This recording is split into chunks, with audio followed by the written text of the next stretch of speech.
1.49 billion in 3 years. Yung 2022, ang net worth daw po nung Saldico ay 236.7 million.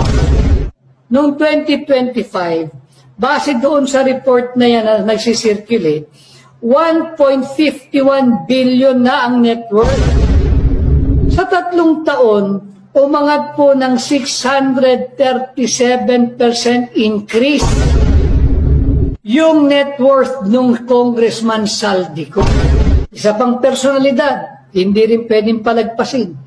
Yung Speaker ng House of Representatives, si Martin Romualdez, noong 2025, ang declared di umano ay 315 million. Itong noong 2022, ay 315 million. Ang net worth, after 3 years, 2025, 3.465 billion. 1,000% increase.